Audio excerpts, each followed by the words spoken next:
Susie Meister. Welcome to Brain Candy Podcast, episode 590. I'm Susie, here with Sarah. Who I was going to say, I'm hungry, so I'm eating pizza. She's having pizza. I can't. It's sitting right in front of me, and I can't stop eating it. Oh my God, it never gets old, does it? Nope, never. I love it. I'm not, I don't think I can prepare for episode 600. I feel like we have to ignore it almost. Right. You it's know? like, oh, yeah, another 100 in the can? Oh, no big deal. Just another day at the... Right, because, there's just too many hundreds at this point. Right. Law and Order, we've passed. We're like, Law and Order in the dust. So Adios. maybe I'll ignore it until episode 1000. Yeah. You know what I mean? Because, it's kind of like anniversaries. After a while, you're like, we can't be celebrating this every year. You've got to do, the, 10, 20, 500, 1,000. Yeah, because I don't want to burn out on celebrations. Yeah, because we're not going to do, because where's the line? You know how we love that game. You're not going to be like, happy 1,300th episode. Yeah, come on. That's silly. Yeah. But 1,000 episode and 2,000, fair. Yeah. It's kind of like once you hit 30, then you can only celebrate the decades. You can't, you can't be one of those people that's like, I'm going to be 42. Yeah, who cares? You're not dead. That's all that matters. Right. Okay. We're still on the air. Anyway, we're back. So, Sarah inspired me to go for a ski. Here are my observations. Yes. Oh my gosh, tell me everything. This is so exciting. Okay. Well, it was really fun to be a beginner at something at this late stage in my life. Yeah. To have another first. Yeah. That's kind of cool because I had never skied before ever in my life. Well, that's a fun thing to say. Right. Openness, rating high on openness. Yeah, it felt like that. And if we've talked on this show before, my fear of being buried alive, which relates to snow because, avalanches. For sure. That's like an actual thing that happens. Right. So, it felt like, okay, and I've always been scared of the broken leg problem. People seem to really get injured a lot on those slopes. Yeah, because one leg goes one way, one leg goes the other. It's like ACL, MCL. All the L's. ATL, BCB. ATL. Anyway, so that was cool. And so the first day we went out, we got a lesson, a group lesson with the whole family and our friends that came. And it was a sheet of ice, okay? It wasn't good conditions. Yeah. But I don't have any frame of reference. So I said to our instructor. Yeah. I said, Arthur, 1 to 10, how bad is this current condition for a new person? And he was like, that's 0. I've had worse, but not many. So, yeah, so I knew it was going to be rough. And it was, but then I thought, then every other time we'll feel a little bit better. Because this is true. This is a good way to look at it. What was the worst part? Was it just how it felt underneath you, or was it an additional layer of cold that? No, it was just icy. It wasn't even that cold. It was 30. Okay. Yeah. Okay. Oh, okay. But here's one story I thought that you would appreciate. So especially when you're a beginner, there are times when you're going down, you can pizza the hell out of it, and too bad, you're going. And, you pick up speed and you just think, well, I'm along for this ride and I'm not, in the driver's seat. And at one point I was racing down on accident, pizzaing with no stopping. Yeah. And I pass Adam and I go, I'm out of control. And he goes later, I love how even when you're out of control, you were totally in control verbally. And I was like, this is why people never believe me when I say I'm not okay. Yeah, because you're I'm out of control. Calmly. I seem like I'm okay. I would have been yeah, look at her go. But anyway, we had a great time. It was so what happened? Oh, I mean, I crashed, but what was that like? Well, don't you ever? Yeah, but I feel like it's different on skis and snowboards. Like, there's an expectation of falling. Like, you're going to fall a lot when you're snowboarding. Well, because we had that asked is them, how it goes. But skiing is not one you fall a lot. Yeah. So it hurts more. It's like more violent. Well, and did the skis come off? Yeah, yeah. Oh! At a certain... See, that's so dramatic to me. Really? Yeah, that's terrifying. Oh, like okay. the I skis thought that just was normal. flying off. Well, in the beginning, we were debating, should we do snowboarding or skiing? And I really appreciated this insight. The guy goes, would you just have to decide, would you rather fall now or later?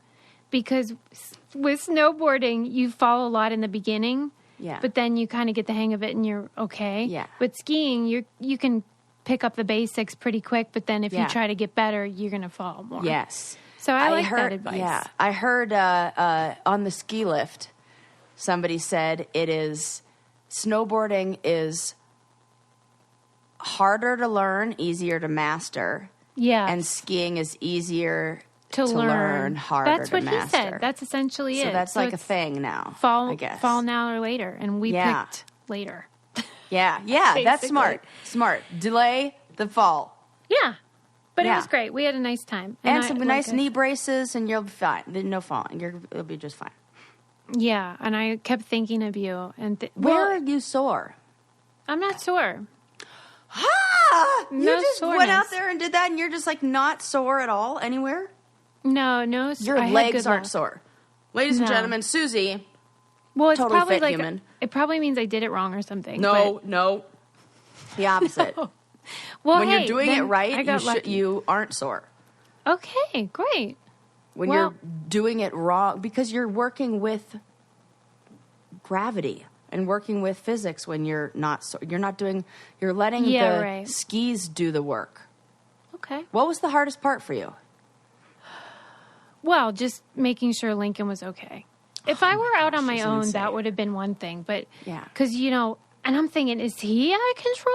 I don't know anything, so I can only do so much to help him. Out of control. I was like, bye, I'm out of control, everybody. Yeah. Anyway, it was fine. We had a good time. I kept thinking of you. I don't love how it's mostly white people. I don't love how it's mostly rich people. I was reading, funnily enough, today in the New York Times, there's an article, probably in conjunction with the Olympics. Yes. That said, the title was just who can ski or something like that. Like, how it's not inclusive anymore. Not at all. That it used to be more affordable and the slopes were more available to people, and now it's gotten worse. So that's not great. I hope they work on that. Yeah. I mean, even just the food in the towns around, like in just resort. I mean, everything's they're just expensive. Yeah, I don't love it. God, it's insane. But then you think, okay, when the trucks have to go on the roads that they got to go in, my car got stuck. Yeah. 3 times. Yeah, there's and a so lot of like, obstacles. Okay, there's a lot of things getting in the way. Yeah, but fun to try for sure. Yeah, but it definitely feels like that. Yeah, it's not inclusive. Kind of cringy. No, not at all. I want more diversity on the slopes. Yeah. Okay, first up, I want to say, before I start my articles, I will give you an update. Remember how we talked about Everlywell and how I was going to take the food sensitivity test? Yes. Results are in. Results are in. Oh my God, tell me. Unbeknownst to me, I have a food sensitivity to pineapple. Suze! We've definitely eaten pineapple together. I've seen, and you get an itchy mouth, huh? I never did. I feel like we've talked about this. Okay, that's true. I did say that sometimes it does feel almost like fuzzy. Yeah, like painful. But I thought that happened to everybody because it also happens to my family members. Maybe they have it too. Of course. I really did think it was just like a thing. Wow, that is really cool. How does this change your life? But I never got like swollen lips or something, which would be called an allergy. Right. This is a sensitivity, which can actually take days to manifest. Because maybe it's like from the inside out kind of thing. Yeah, so that was revelatory. I loved finding that out. Everlywell, you can take the food sensitivity test, and it'll test for all kinds of foods. I got to know. Yeah, that's why you have to. I have because, I mean, I bet you there's things you don't even realize. Guaranteed. And it's just sort of good to know. It's an at-home lab test. Just to tell you how you do it, you prick your finger, and then you put the sample on the little card and send it back. And then within a few days, I got my results, and I was just delighted by it. And they have other tests like metabolism and sleep and stress and thyroid.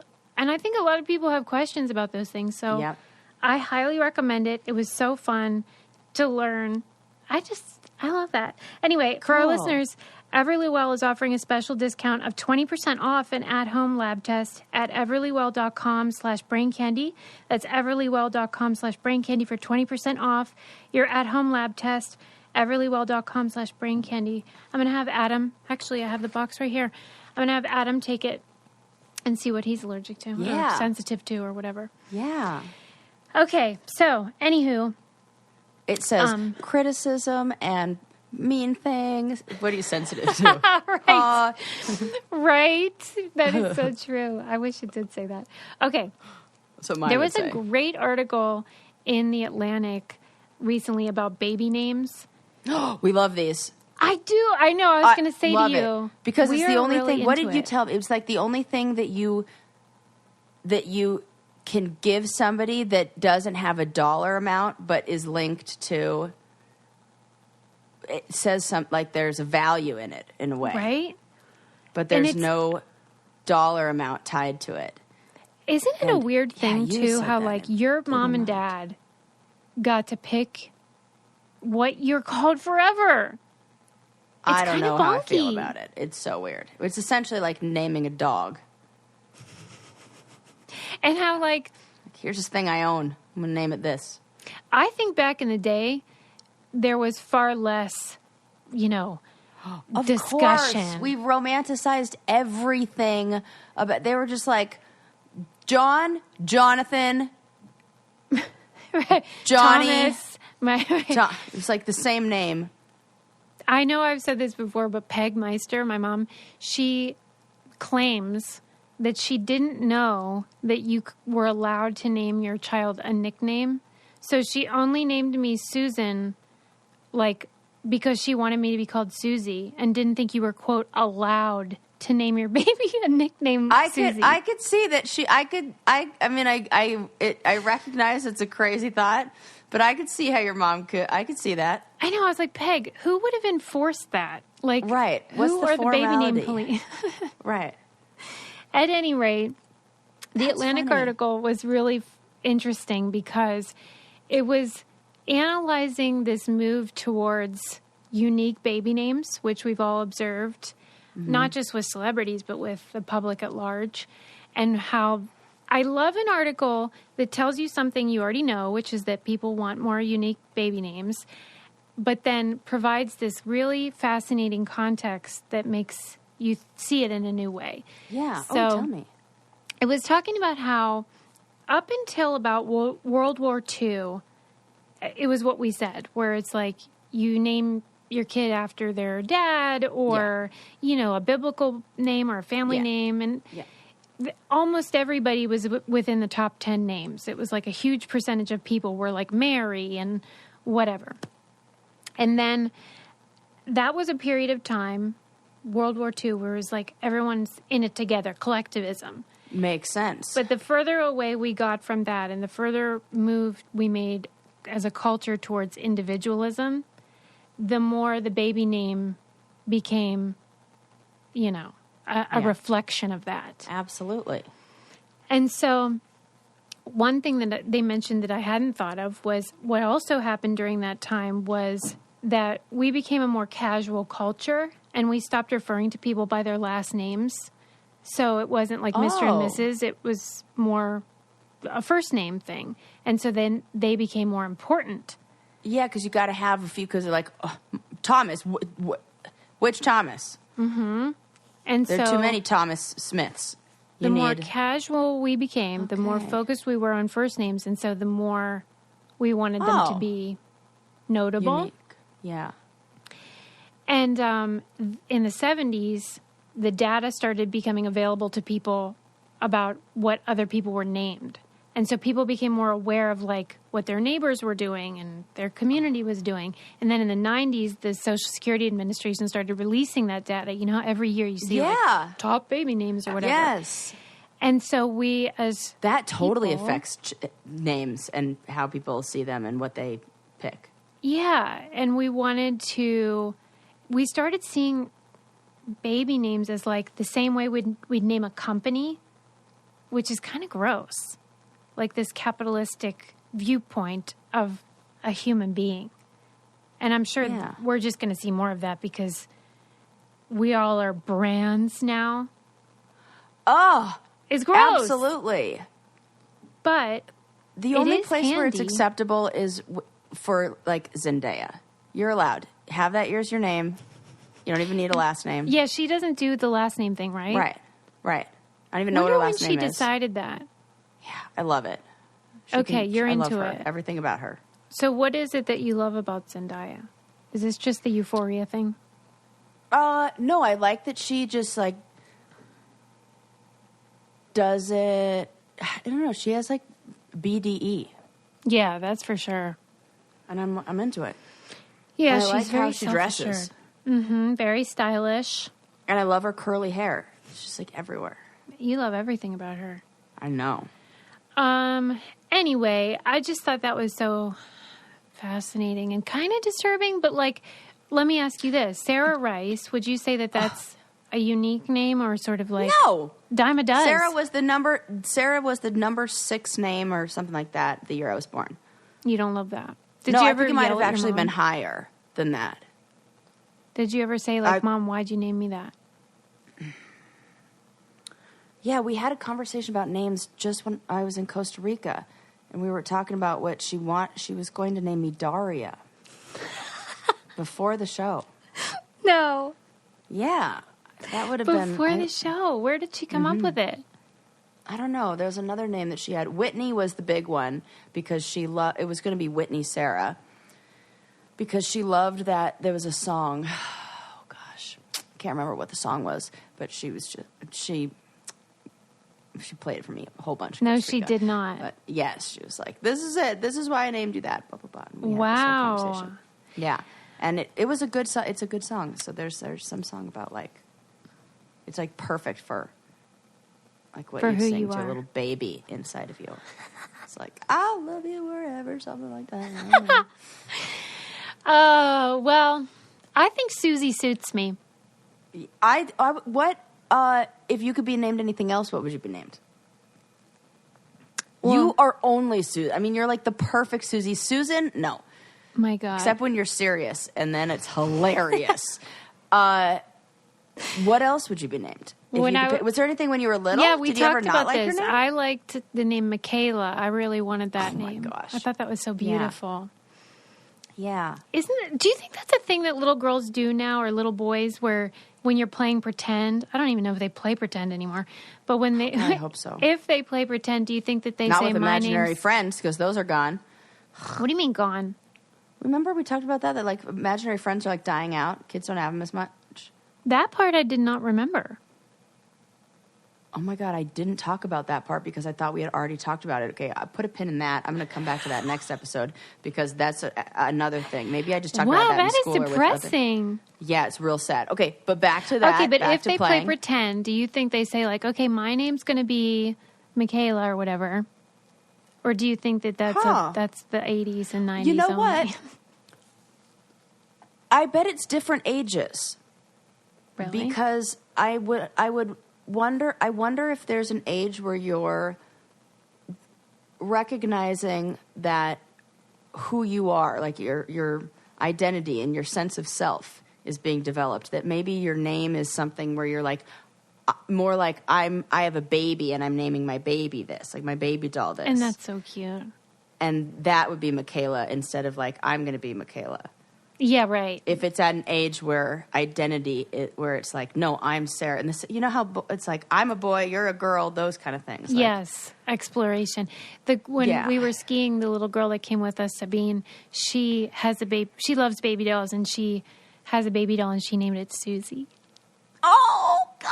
I feel so cute. honored. Yes, you should. That's like high praise.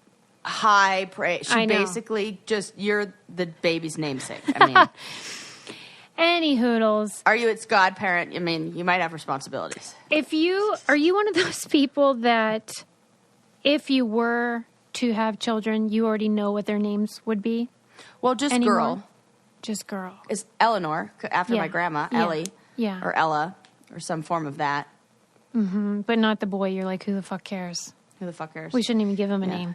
He doesn't deserve it. No, boy would probably be Grayson. Oh, yeah. Jordan's middle name. Yeah. Oh, that's Jordan's middle name. Okay. Yeah.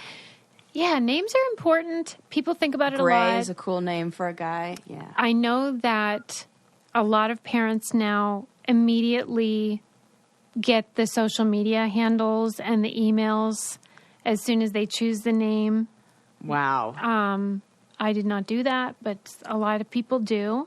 And maybe that's wise. What do I know? Maybe that is.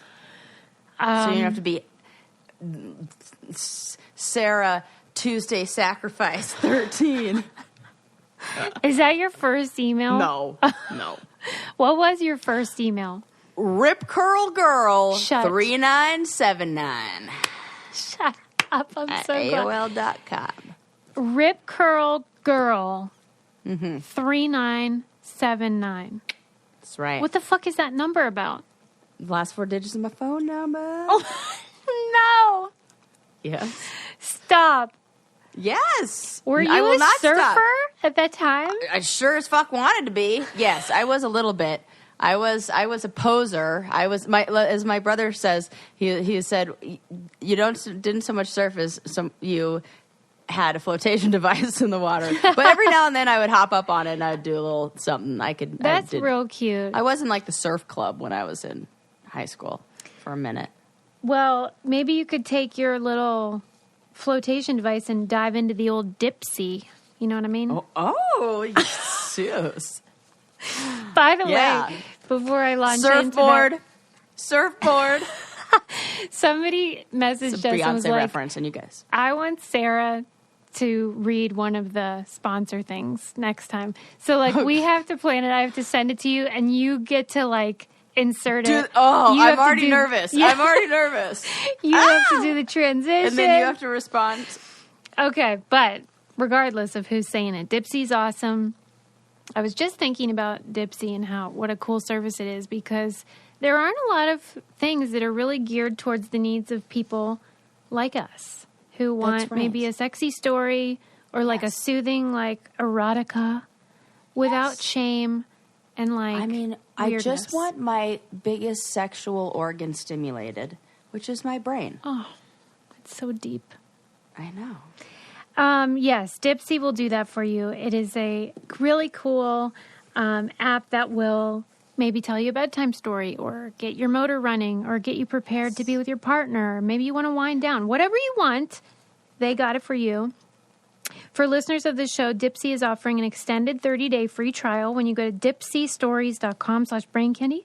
That's 30 days of full access for free when you go to dipseastories.com/braincandy. dipsystories.com/braincandy. Love a sexy time. Yeah. Okay, moving on. Sarah, Rip Curl Girl, that's awesome. I know. Are you familiar with the latest sort of TikTok-y weirdness, West Elm Caleb? No, Are you privy? I'm not. I've been off the TikTok train. Well, listen, I never got on the train, but I'm What's happening? this What's story happening? is West Elm just Caleb? like bonky. Oh my God! What? It began with, I think, one woman making a TikTok about this guy that she had met on, I think it was Tinder, but some dating app. And, he made her a playlist and, like, she got real into him. And then he ghosted her. And his name on there was Caleb, and he worked at West Elm as an entry-level designer.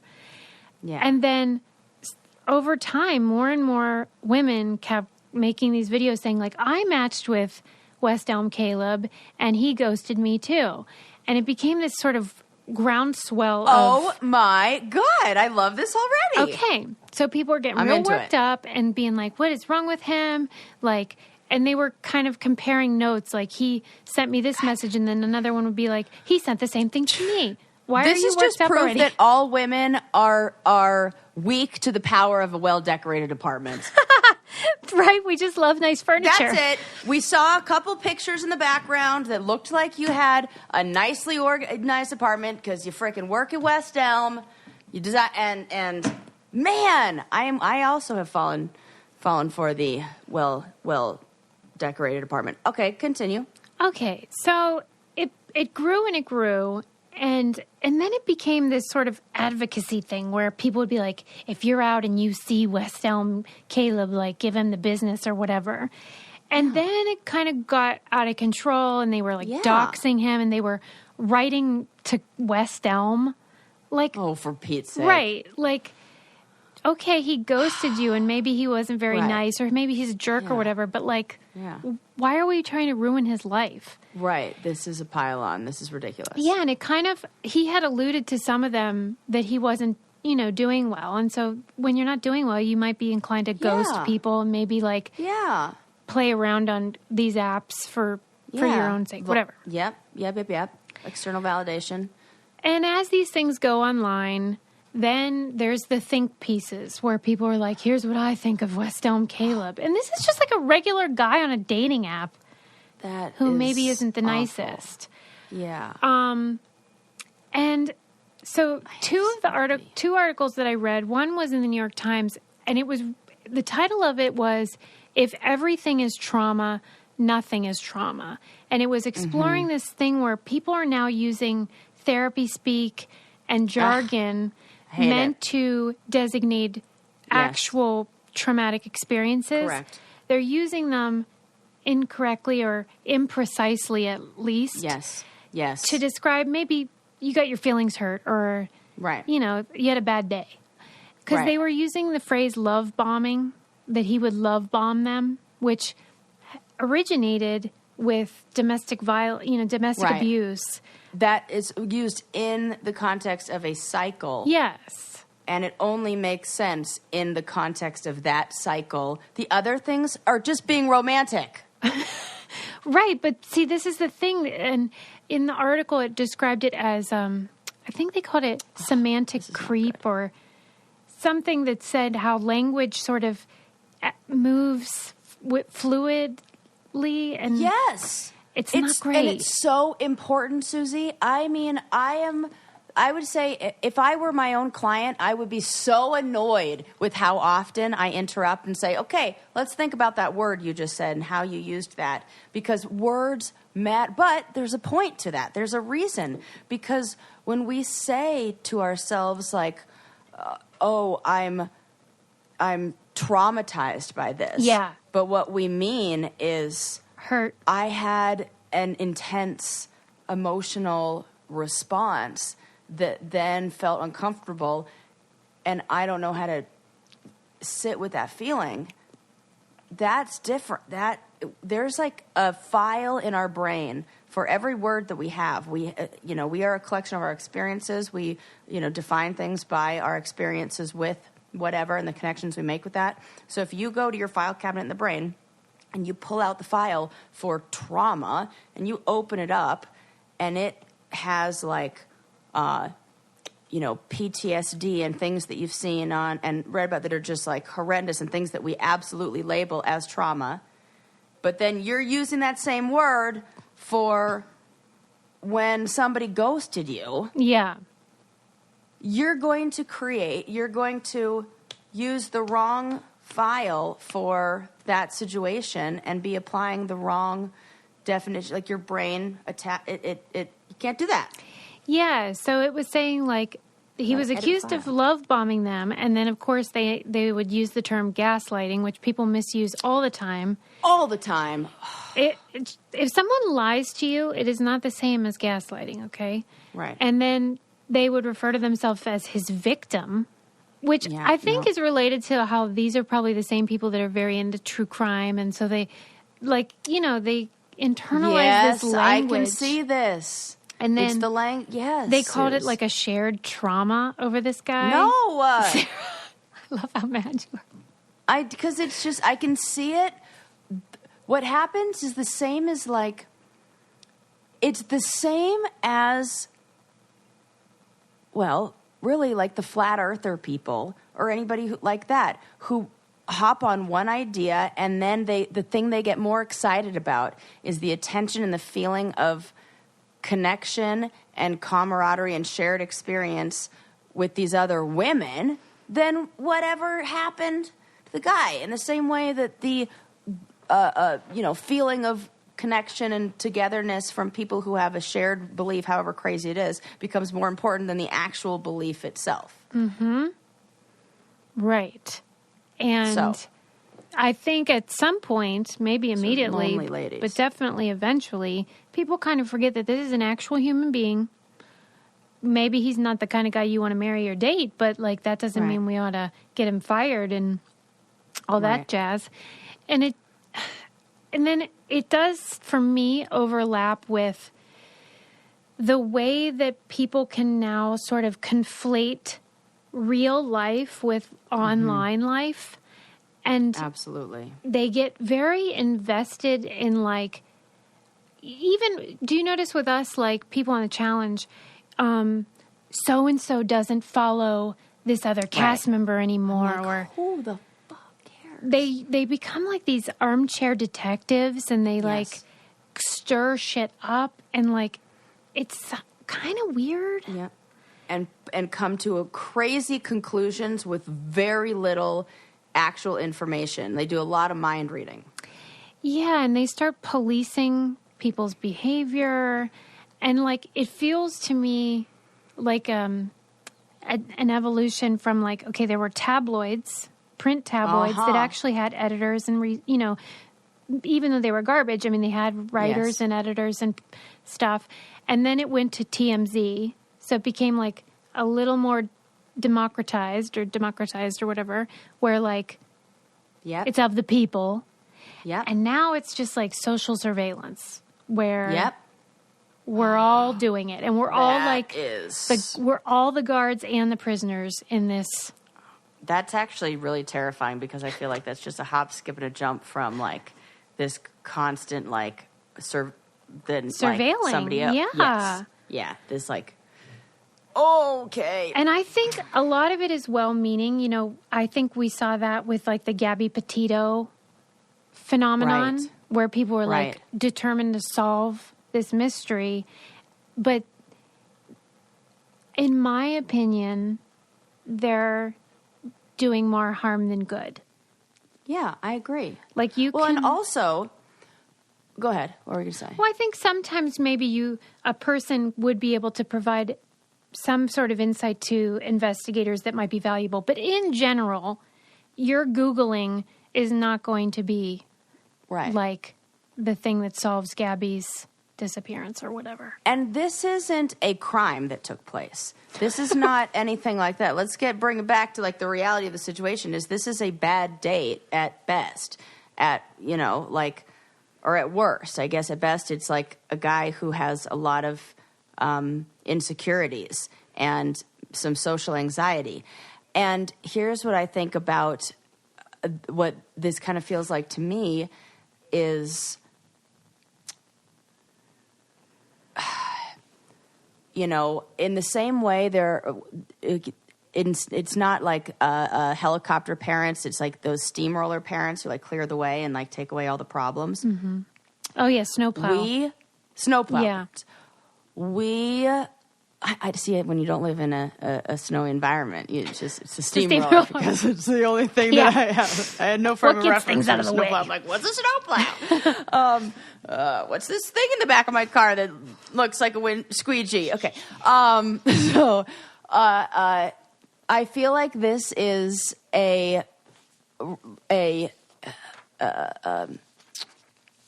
what happens, I guess, a result or consequence of that. I don't like any uncomfortable situations or anything that's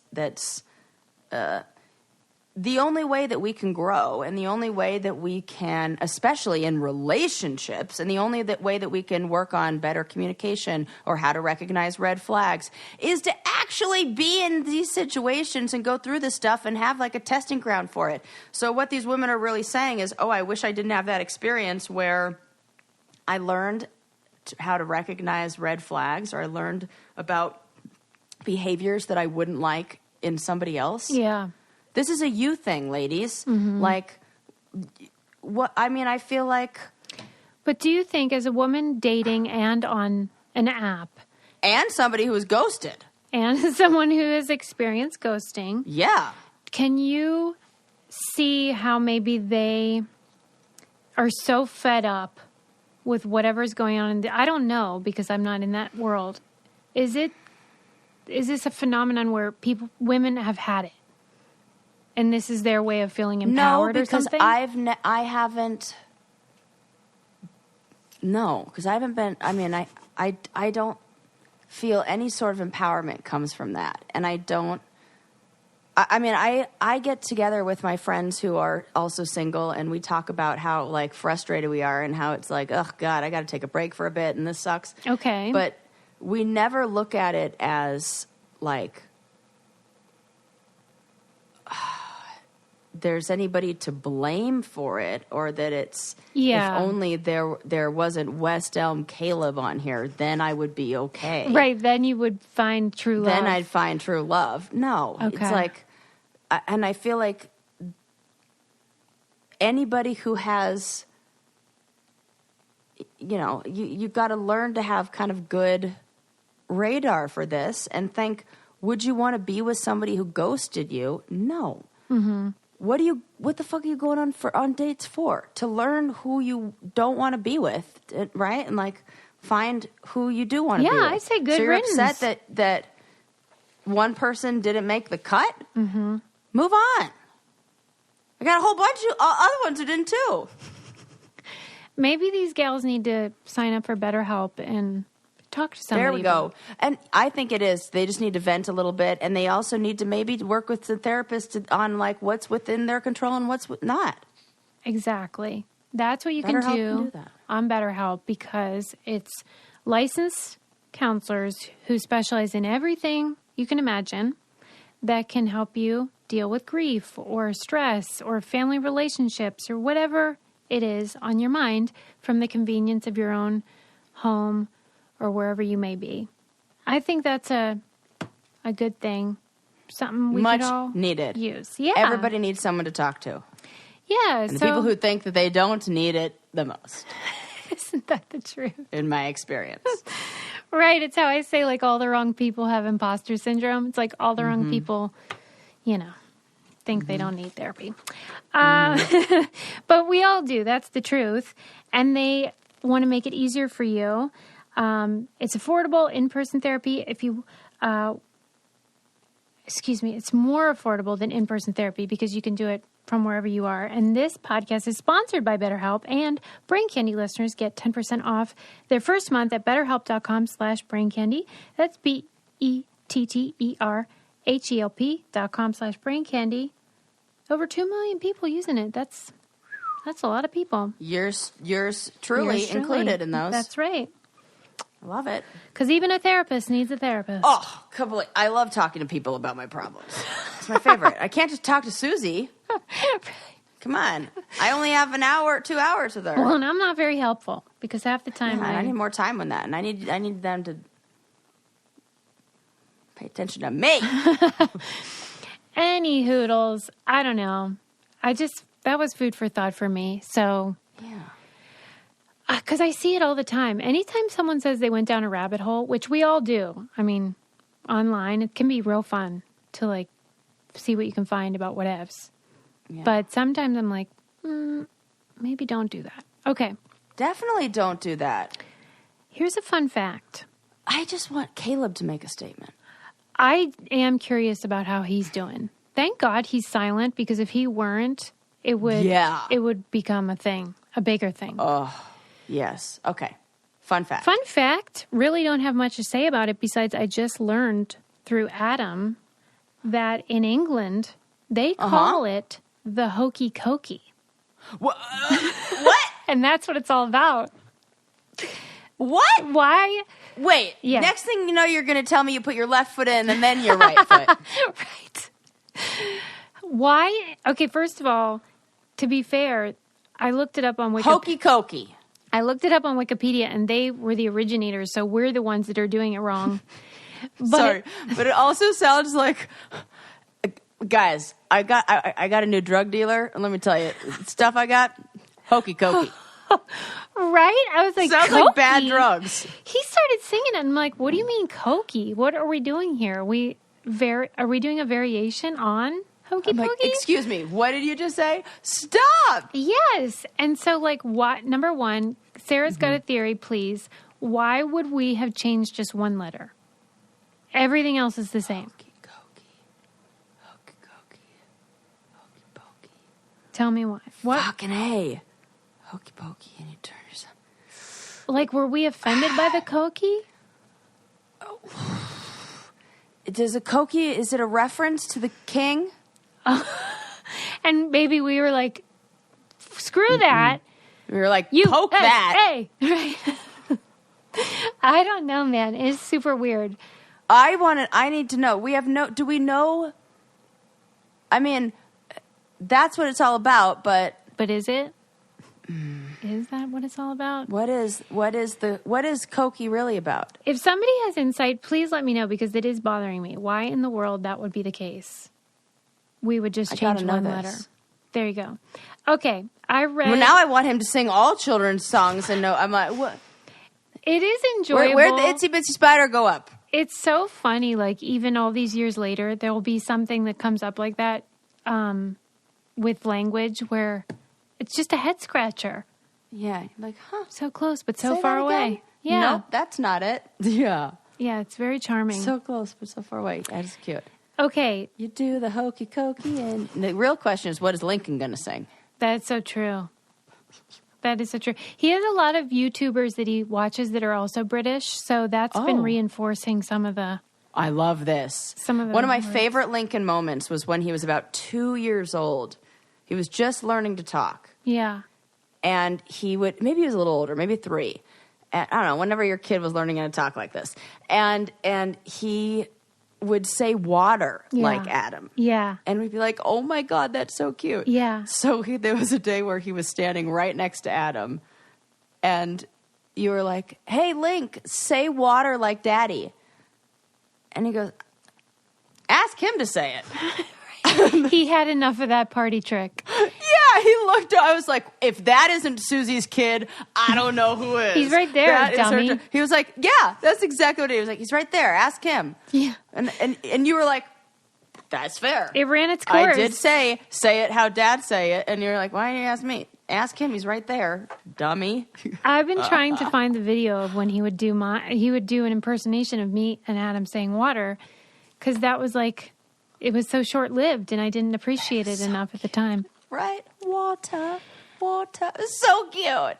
Okay. I read this really cool article. Did you ever have a Casio keyboard?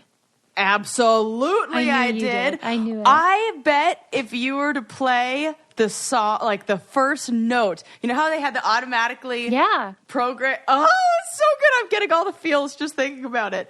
That you could play the first part, like note of it, and I would know the rest. Right. Because they're just like ingrained in our psyche now. If you had one, or if you were around one, we all know them. And there was this article, and it was talking to this lady who worked at Casio right out of college. And Casio is a Chinese or Asian company, and she's an Asian woman. And she created one of those backbeats that you're describing. Yes! And the one that she made was supposed to be a rock backbeat. I don't think that's the right word for backbeat, but whatever it is. Yeah. And that's what I would call it. But she had gone to music school, and she was the only person in her school who was studying reggae. All the other students were studying classical music. I know the exact one. It's apparently a very famous one. And she created this rock beat, but apparently had subliminally been influenced by her reggae education.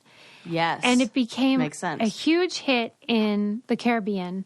And the reggae community totally embraced it and started using it in like actual songs.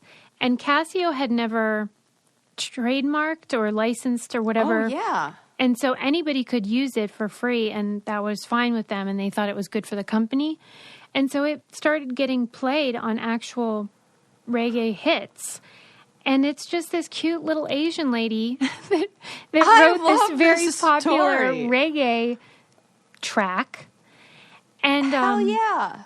I just loved it because I love that they were celebrating her contribution. I'm going down a rabbit hole of listening to Casio tones and beats. There were some bangers. They were bangers. Yeah. And it was cool because it did describe the limitations they had, because the way that these things were created, the technology was limited back then, and so they could only write 2 bars of music, and it had like certain limitations in terms of like what the notes could be and stuff. Mm-hmm. And so you really had to get creative. And so she did a great job, and they didn't make a big fuss about it at Casio, but she said like every time she would read about one of her songs in like a music magazine, like a trade magazine, she felt this swell of pride. Of course. How cool I is love that? And she said it was like one of her greatest accomplishments besides having her children. Isn't that cute? I love it. Yes. So well, now I want a Casio keyboard. This is $129. I've spent more on less. Her name is Akuda Hiroko. And we salute you. Akuda kind of sounds like acoustic, which kind of sounds musical. Yeah, maybe that was her destiny. Yes. So I salute her. I love things like that. Too. Badass bitch of the week right there. Yeah. And I love a humble person. It's excellent. Yes. Really cool. I can't wait to listen to those jams. Yeah. Did you try to write songs with those? Oh, for sure. Yeah. Please. You're talking about somebody who serenades Bo with songs on the ukulele on the daily. Of course Well, God bless her. I mean, that's really cool. Until my brother told me I was tone deaf, and then I stopped singing forever until recently. Oh, yeah. He really ruined that for you. Yeah, we're fine now. You buried the hatchet. He still stands by, well, you don't know how to sing. And it's only because he's an amazing singer. He's so good. Oh, he is. But then he won't sing out loud so people can hear because he gets embarrassed. I think you guys all need better help, as a group. Can you do... I don't know if they offer... Of course. And yes, they do offer family sessions. Do they? I didn't even know. Yes. Okay. Yeah, I did a couple sessions before. With somebody who ghosted me. So...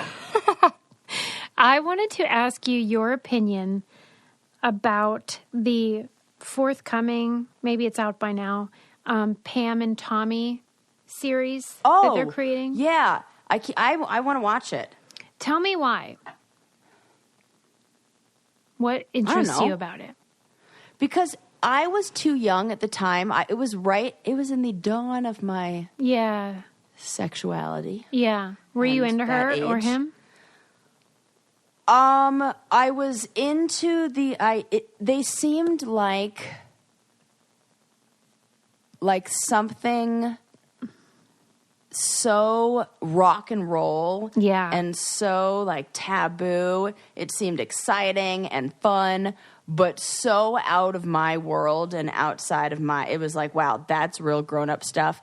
And, Tommy Lee and Pamela Anderson used to shop at the mall in the town I grew up in, because they lived in Malibu. Come on. And the Thousand Oaks, the T.O. Mall, for a guaranteed, you can find, type in Thousand Oaks Mall and Tommy Lee and Pamela Anderson, because that's where they would go. You saw them at the Oaks mall. This is getting ridiculous. Tommy, it's not Lee, enough that you babysat for Anakin Pamela. Skywalker or whatever his name is. Because this is where everybody would hang out. You had such a glamorous upbringing. No, it was where it's not. It's just I lived right next to. Yeah, he would there was I remember there was a tabloid picture of him opening the door at the mall, and I was like, oh, that's my mall. That's the Oaks Mall. That is so weird. I never personally saw him, but yes, he would go to shop there. Okay, well. Yeah. I mean, come on. Amanda Bynes is getting arrested at the liquor store for public intoxication. Anakin Skywalker. Right down the street. Yep. Right down the street. Jesus Louises. Yeah. I don't know, man. That I can't even conceive of that kind of glamour in my childhood. It's weird because it's not glamorous as much because as it is your just life, where people lived. It's just their grocery store and backyard. Geographies is you lived in the home of a Pittsburgh Steeler who had a golden toilet. That seems like a life. That's true. Mean Joe Green, baby. That. I mean, right. I do love that story. So you probably saw more football players and more Pittsburgh people and Mr. Rogers stuff. Yeah, that is cool. So it's just where you live. Okay, well, in this case, for our purposes today, yes. they're making this series, based on the relationship of Pam and Tommy, and it's billed as the greatest love story or something like that. But it's exploring and retelling the situation with the stolen sex tape. Yeah. And it uses that incident as a way to analyze the shift that happened from then till now with the commodification and the digitization of commerce and celebrity and privacy and revenge porn. Sex tapes. That was the first celebrity sex tape. That was the first one. And, okay, so those things are fascinating to me. I love something that can provide a lens to better understand the ways that culture have changed. My problem with it, and that the situation was really it was explored really well in this Atlantic article by, I think, Sophie Gilbert is the journalist. And she was talking about how Pam did not want this series to happen. And the director claims that the goal of the series is to retell what happened, to show what really went on and what was at stake and all that stuff. But how can we argue that it's meant to illuminate and kind of provide justice when the centered person doesn't want it to be retold? It's almost like re-victimizing her because it is. That sex tape was stolen from their house. This wasn't something, if you're not familiar, they never said it was okay. It was literally burgled from their house and then sold and then went out all over the internet without their consent. Not okay. Not okay. And so that is a problem for me. Big problem. And the writer of that article said that what Pamela Anderson wants for herself has always mattered less than the desire she incites in other people. Right? And that's a problem. Just because you see her, not you, but society sees her as a sex object, an object, doesn't mean she is one. Right. And that, we are continuing to cause the harm that this director says he's trying to I don't like that undo. at all. I don't like it either. Yeah. Well, now I feel good that I haven't watched it because maybe I'll protest and I won't watch it. Well, it's really... I'm conflicted about it because I do want to hear the story. I think it's a fascinating cultural moment. Yeah. But the lady said she doesn't want it to be done. Right. And then it feels like it's... Why do they even get to do that? Right. How do they get the rights to that story? I don't know. Yeah. Maybe it's considered public intellectual property because it's awful? Just celebrity culture. That would be awful. And you've got kids that you want to... No. Yeah. But I do think that the broader idea of how everything went online faster than we could regulate it. Yeah. And how there were people that were victims of that. And revenge porn. Because it really was revenge porn because the guy that stole it was mad at them about some sort of dispute with, like, he was a contractor on a job at their house. Okay. Oh, my God. So he was mad, and it was on purpose that he was like... That guy should be...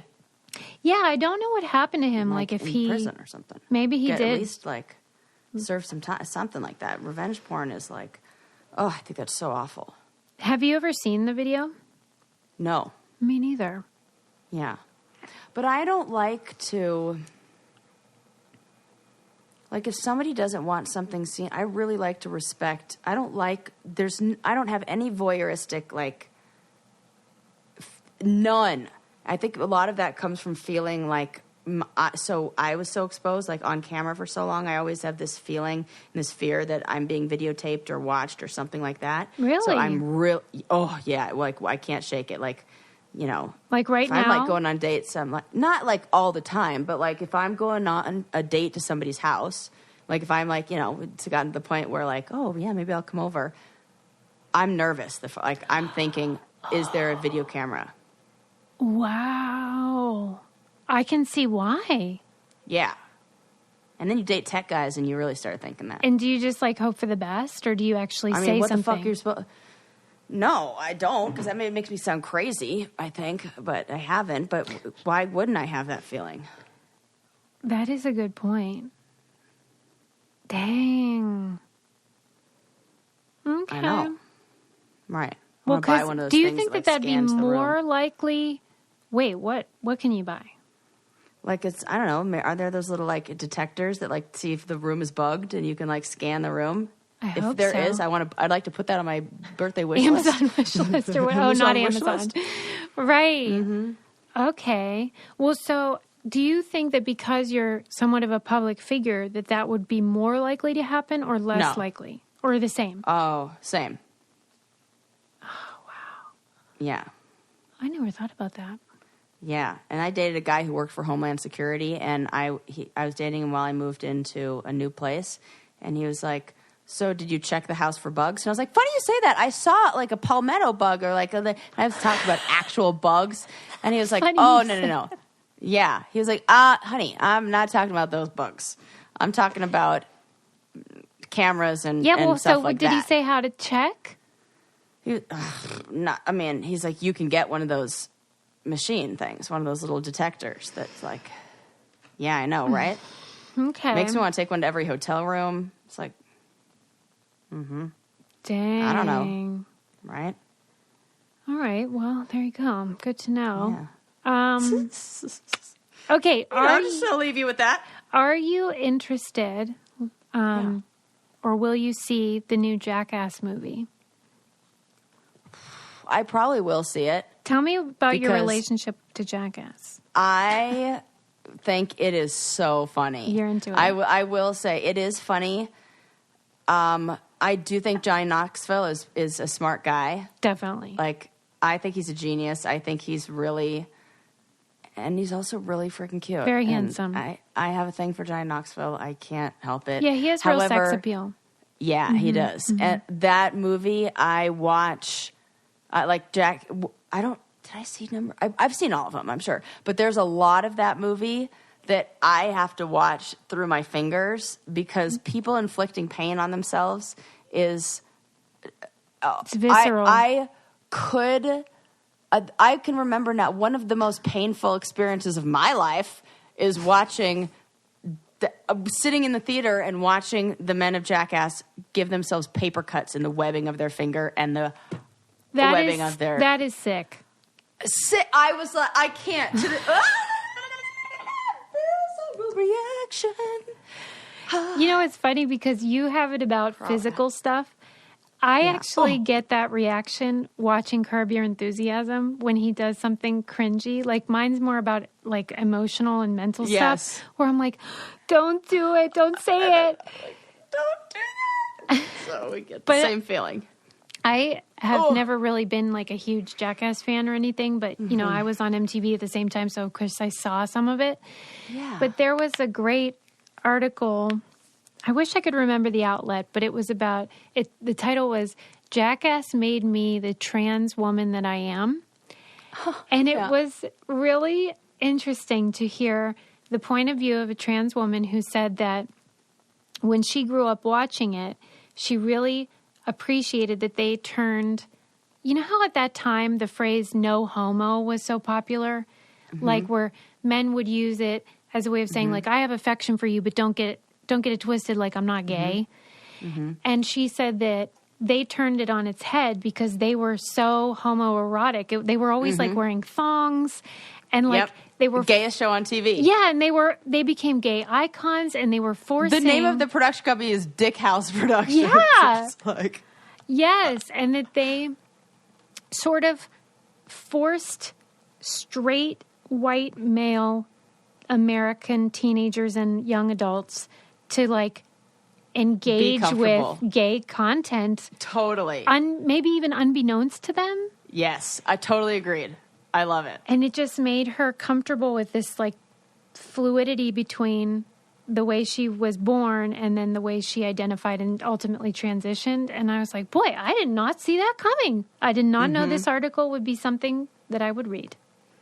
And it is surprising how I've read a couple of the takes on how it was really great for gay culture to have that show because it did that. It pushed it and made people more comfortable with it. Because I guess I always thought of it in, sort of basic terms, like just dick jokes. But apparently there's a whole group of people that saw it for like almost high art. Who knew? I might be one of these people in a weird way. That's right. Yes. Just own it, man. I see the comedic genius of it. I see and I read a funny tweet. There's this comedian I follow. Oh gosh, I can't remember her name. Oh, I wish I could. But she said, Jackass is just proof that I'll never write a joke funnier than somebody getting hit on the head with a, whatever. Yeah. And it's like, yep, you're right. That we like the physical. It's a universal. It's a universal thing. Yeah. And they like, oh, come on. The one where he sticks a toy car up his butt and then goes to the doctor's office to say, like, it's been really uncomfortable back there. Like, yeah, I had a wild night and like, and then he got x-rays and everything. And the doctor has to like tell him like, okay, I hate to break this to you, but you've got a Who Hot was Wheels it, in your Johnny? ass. No, it was, what's his name? Chris Pontius. I don't even know who that is. Yeah. Chris. And it is Pontius. I'm pretty sure that's who did it. And it was funny. Yes, I'm into it. Okay. I can't help it. Let's wind it down. Let's do it. I mean, we talked about a lot. Skiing, baby names. Did. Man, so much. Daria. Oh my gosh. Susan. Fancy. And then Susie was not allowed. No. We talked about West Ham Caleb. Oh gosh. I hope he's okay. Oh, ridiculous. And how people are just like, using this terminology, this mental health terminology maybe to... I don't love it. I don't love it either. I feel the same way about that as when people say, oh my gosh, I'm so OCD. No, right. Okay. Stop doing that. You're not. Mm-hmm. Right. If anything, that is an obsessive compulsive behavior or, or tendency you or don't personality. Have the D. You don't have the D. And then we learned about the hokey cokey, which I think we can all agree our minds are blown. Yeah. And then the Casio keyboard, badass bitch. Oh, right. Thank you for reminding me. I need to go listen to those tunes. Right. Jam out on the Casio. And then Pam and Tommy, I don't know how we feel about it. We'll have to think about that. Question mark. Yeah. Yeah. But any hoodles, if you want to watch this, you can watch it on patreon.com/braincandy. And don't forget to subscribe and leave us a 5-star review because it's Have you left us a 5-star review? You should, though. Please do. Come on now. take some. Even just if it's been this, like, takes 2 seconds. Just a minute. Yeah, I think maybe I was one of our second reviews on there. I was like, I got to review my own This show Hang on. is great. I think our third was my mother. So if anybody else would like to review, please do that. All right, everybody. We'll see you next time. Bye.